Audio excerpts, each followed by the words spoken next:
Let's be honest, when I say Africa, you probably think of this. But statistically, 1 out of 4 Africans you meet is gonna look something like this. And yes, Africa is much more diverse than you think it is. With that being said, let us begin.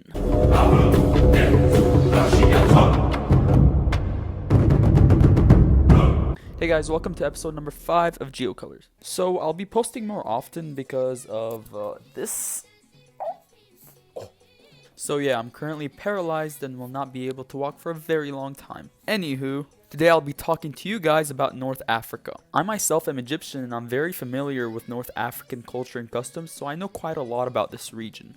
North Africa consists of 7 countries: Egypt, Libya, Algeria, Tunisia, Morocco, which includes the non-self-governing territory of Western Sahara, Mauritania, and Sudan. In geography class, you might remember the teacher talking about the Maghreb region of North Africa. Well, one thing you have to know about the Maghreb region is it only includes 4 countries: Algeria, Tunisia, Libya, and Morocco. This region is basically the cultural center of North Africa. And the reason why I say this is because that's where the Amazigh people, or also known as the Berber people, live in large communities, with Morocco and Algeria having the biggest populations of Amazigh people in North Africa at 40% in Morocco and 30% in Algeria. Also, throughout this video, I'm going to refer to these people as the Amazigh and not the Berber because many of them take offense at being called Berber. But I don't blame them for taking offense at being called Berber because the word Berber itself translates to barbarian in Latin and was used by Greek people to refer to enemy troops from Germany and Iberia. So it wouldn't really make much sense to call them Berber in the first place. So I'm going to refer to them as the Amazigh, which means free people in the native Tuareg language. And referring to these people as free people would make sense because I guess they're free in the desert.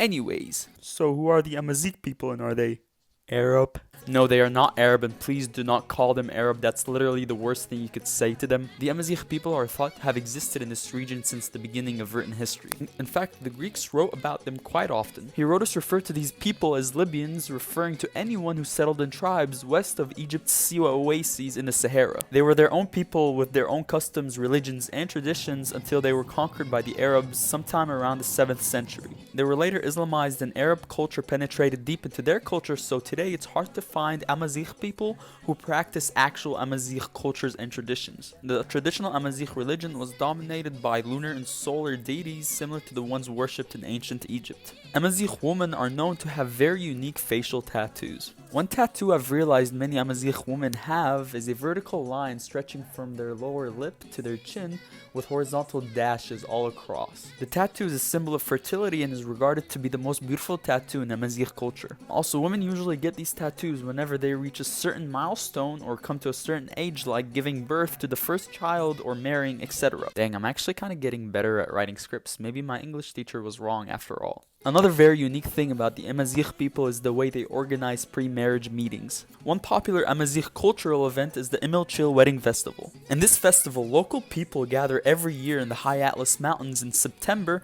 to allow for men and women to meet for marrying, which is very contrary to stereotypes because they make marriages rarely pre-arranged.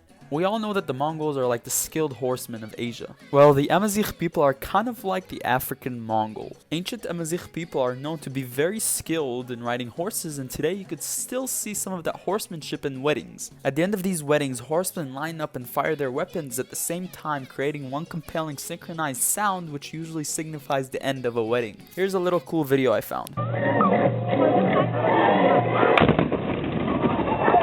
Also, one thing worth noting about the Amazigh people is their very beautiful sounding and written language. Their language is without a surprise called the Amazigh language, which is part of the Afro-Asiatic language family, meaning that this language is related to Arabic in the Middle East and Amharic in Ethiopia. Now here's the thing, not many people in the Maghreb region speak the Amazigh language. Most of them just speak Arabic and a little bit of French. Reason being is because most of the people in North Africa are from Arabian descent, meaning that the Amazigh people are the minority in the region. However, in 2001, the Moroccan Youth and Education Minister launched a campaign hiring 1,000 Berber language teachers in schools all across the country, which has been helping revive the language. Also, the number of Amazigh street signs in both Morocco and Algeria have been increasing throughout the years, so the Amazigh language itself does not look like it's gonna go extinct anytime soon. Now, let's talk about their written language. The Amazigh written language consists of a series of lines and curves and mathematical notations. I mean, their E looks like the division sign, and their B looks like the theta sign, and their T looks like a plus sign. Oh god, looking at these letters reminds me of math. Also, here's a cool video I found of someone speaking the Amazigh language. Yeah, the language kind of sounds like Arabic while gargling water.